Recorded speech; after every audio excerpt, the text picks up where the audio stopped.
ልብህን አጥብቀህ ጠብቅ ይላል።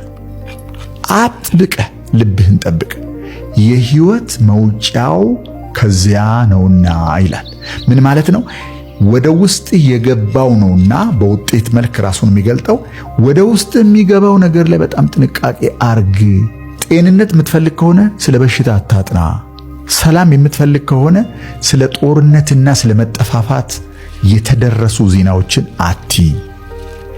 መረጋጋትና ሰላም እርግጠኛ መሆንን የምትፈልግ ከሆነ በዓለም ላይ የሚናኘውን በደቂቃና በሰዓት የሚዋዥቀውን መረጃ አትከታተል፣ በውስጥ ተተከል ነው እያለ ያለው። ምክንያቱም ያ ነገር ከገባ ውሎ አድሮ ስጋ ለብሶ ባንተ ውስጥ እንደገና በውጭ በኩል ስለሚወለድ ውጤትህ ስለሚሆን እና እነዛ ነገሮች ማትፈልጋቸው ከሆነ ትኩረትን ከዛ ላይ አንሳ ነው።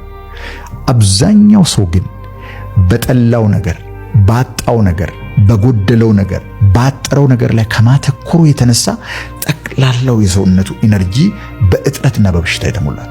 ከዛ በኋላ ይገረማል። ምን ሆኜ ነው እንደዚህ ሆንኩት ይላል። ራሱን በራሱ ፕሮግራም ካደረገ በኋላ የማይጠቅሙ ነገሮችን ተመግቦ ሰውነቶቹን ካቆሸሸ ከመረዘ በኋላ ያ የተመረዘው ነገር ተገልጦ በውጭ በኩል ሲታይ ምን ሆኜ ነው እንደዚህ ሆንኩት ይላል። እስኪ የሚመርዙህን ዜናዎች አትይ። ኃይልህን የሚያደክሙ፣ የሚያናድዱ፣ የሚያበሽቁ፣ እንድትጸጸት የሚያደርጉ ኃላፊ ጊዜ ስታስታውስ የሆነ የመረበሽ አይነት ስሜት የሚሰጡን ዜናዎች አትይ። ፕሮግራም እየተደረክ ነው ብዬ ብለህ ታቋርጣለህ ወይ? ትልቁ ጥያቄ